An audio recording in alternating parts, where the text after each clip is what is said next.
Hi friends, வணக்கம். இன்றைக்கி நம்ம ஒரு ஸ்வீட் ரெசிபி பண்ண போகிறோம். அது என்ன அப்படின்னா கடலை மாவு அல்வா. வீட்டில் இருக்க சிம்பிளான இன்க்ரீடியன்ட்ஸ் வச்சு இந்த கடலை மாவு அல்வா எப்படி செய்கிறதுன்னு பார்க்கலாம். இப்போ கடலை மாவு அல்வா செய்ய தேவையான பொருட்கள் என்னன்னு பார்த்துடலாம். அதுக்கு ஒரு கப், இந்த கப்பில் ஒரு கப் கடலை மாவு எடுத்திருக்கேன். இதே கப்பில் 1.5 கப்பு சுகர் எடுத்து அளந்து இதில் வச்சுருக்கேன். ஒரு சின்ன பிஞ்ச் அளவுக்கு ஏலக்காவை பொடி பண்ணி எடுத்து வச்சுருக்கேன். இதில் உடைச்ச முந்திரி ஒரு 2 ஸ்பூன் அளவுக்கு எடுத்து வச்சுருக்கேன். அப்புறம் இந்த கப்பில் 1/4 கப் அளவுக்கு கீ எடுத்திருக்கேன். நெய் நிறையா இருந்தால் தான் அல்வா டேஸ்ட்டாக வரும். ஸோ இதுக்கு 1/4 கப் நெய் தேவைப்படும். இப்போ அடுப்பை ஆன் பண்ணி பேன் வச்சுருக்கேன்.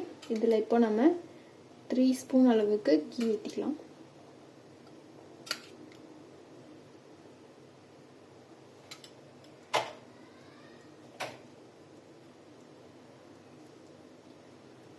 இந்த நெய் சூடானதும் நம்ம எடுத்து வச்சிருக்க கேஷ்யூஸ் இதில் ஆட் பண்ணி ஃப்ரை பண்ணிக்கலாம். ஒரு கோல்டன் ப்ரௌன் வர வரைக்கும் நாம் ஃப்ரை பண்ணணும். இந்த மாதிரி கோல்டன் ப்ரௌன் வந்தோடனே நாம் எடுத்து வச்சுக்கலாம் இந்த முந்திரி பருப்பை. இப்போ நம்ம முந்திரி எடுத்து வச்சாச்சு. இப்போ இந்த கடலை மாவை இதில் போட்டு நம்ம ஃப்ரை பண்ணிக்கலாம்.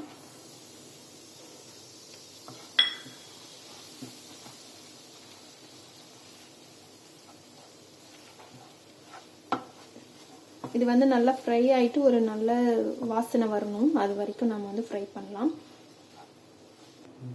ஆல்ரெடி நம்ம முந்திரி பருப்பை ஃப்ரை பண்ணிட்டு மீதி இருந்த கீல தான் இந்த ஃப்ரை பண்ணியிருக்கோம். இந்த கீ இன்னும் பத்தலை. ஸோ இன்னும் கொஞ்சம் கீ இதில் ஆட் பண்ண போகிறேன்.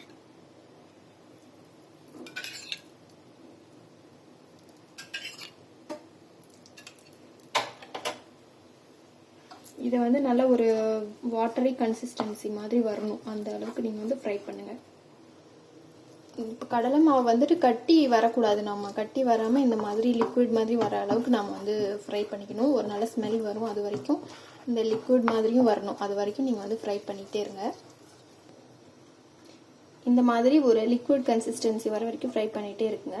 நடுவில் என்ன பண்ணணும் அப்படின்னா, நம்ம கடலை மாவு எடுத்து வச்சிருந்தோம் இல்லையா, அதே கப் அளவில் 1.5 கப் அளவுக்கு தண்ணியை இந்த பக்கத்தில் ஒரு பேனில் போட்டு நல்லா கொதிக்க விடுங்க. அதை இதில் நம்ம ஆட் பண்ண போகிறோம். நார்மல் வாட்டர் நீங்கள் ஆட் பண்ணக்கூடாது. அதை ஆட் பண்ணோம் அப்படின்னா ரொம்ப ஸ்டிக்கியாக ஒரு மாதிரி ஒட்டுற மாதிரி இருக்கும். அல்வா நல்லா இருக்காது. ஸோ ஹாட் வாட்டர் தான் நம்ம ஆட் பண்ணணும். பாருங்கள், நம்ம எடுத்து வச்சுருக்க அந்த 1.5 கப் தண்ணி நல்லா கொதிச்சிட்ருக்கு. இதை நிறுத்திட்டு இப்போ நம்ம இந்த கடலை மாவோட ஆட் பண்ணலாம்.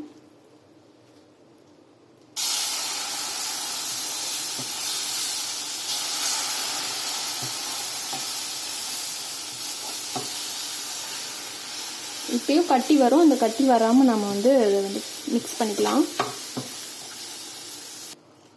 நம்ம தண்ணி ஊற்றின அப்புறம் இந்த மாதிரி கெட்டியாக வரும். அது நல்லா தண்ணி இல்லாமல் நல்லா கரைச்சி விட்டுக்கோங்க.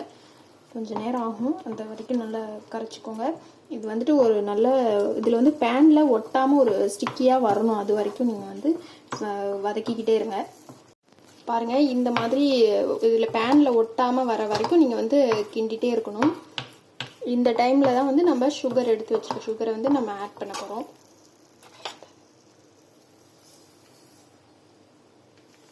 இது நல்லா இலகி திரும்பவும் ஒரு லிக்விட் கன்சிஸ்டன்சி போல் வரும். அது வரைக்கும் நம்ம நல்லா ஃப்ரை பண்ணிக்கலாம்.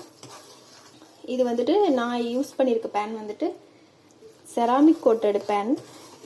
இந்த மாதிரி அப்புறம் நான்ஸ்டிக் பேன் இதில் தான் நீங்கள் அல்வா செய்யும்போது உங்களுக்கு ஒட்டாமல் ஈஸியாக வரும். அது மாதிரி இந்த செராமிக் கோட்டட் பேன் அப்புறம் நான்ஸ்டிக் பேன் இதுக்கெல்லாம் நீங்கள் சில்வர் கரண்டி யூஸ் பண்ணக்கூடாது. அது யூஸ் பண்ணால் அந்த கோட்டிங் போயிடும். அந்த நான்ஸ்டிக் பேனில் அந்த கோட்டிங்லாம் போயிடுச்சு, வெளியில் வருது அப்படின்னா அது நம்மளுக்கு உடம்புக்கு நல்லது இல்லை. அந்த கோட்டிங் போகுது அப்படின்னாவே நீங்கள் அந்த பேனை நீங்கள் தூக்கி போட்டுருங்க, யூஸ் பண்ணக்கூடாது. அது ஹெல்தி கிடையாது ஆக்சுவலி நம்மளுக்கு. ஸோ இந்த ஸ்டெயின்லெஸ் ஸ்டீலில் இருக்கிற பேன் அந்த மாதிரிலாம் கூட நீங்கள் அதிலே இப்போ நல்லா ஹெவி வெயிட் உள்ள பேன்லாம் வருது. அதை நீங்கள் ட்ரை பண்ணலாம். இப்போ பாருங்கள், நல்லா இலகி வருது. இந்த மாதிரி வர வரைக்கும் நம்ம கிண்டிகிட்டு இருக்கலாம். இப்போ வந்துட்டு நம்ம எடுத்து வச்சுருக்க இந்த ஏலக்காய் தூளியும் வந்து போட்டு மிக்ஸ் பண்ணலாம். இது வந்து திரும்ப அகைன் வந்து இதில் ஒட்டாமல் நல்லா வரணும். கட்டி இல்லாமல் இருக்குது பார்த்தீங்களா, இந்த மாதிரி வரணும். அது வரைக்கும் நீங்கள் வந்து கிண்டிகிட்டே தான் இருக்கணும். அடுப்பை வந்து லோ ஃப்ளேமில் வச்சு கிண்டுங்க, கட்டி வராமல் வரும்.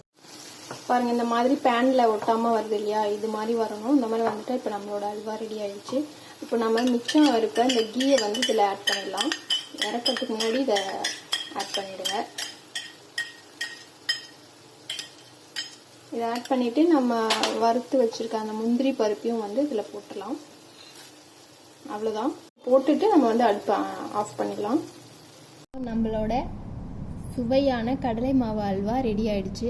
நீங்களும் வீட்டில் செஞ்சு பாருங்கள். செஞ்சு பார்த்துட்டு எப்படி இருக்குன்னு கமெண்ட்டில் சொல்லுங்கள். எங்கள் சேனலுக்கு சப்போர்ட் பண்ணுங்கள், லைக் பண்ணுங்கள், ஷேர் பண்ணுங்கள், சப்ஸ்கிரைப் பண்ணுங்கள். தேங்க்யூ ஃபார் வாட்சிங். பாய்.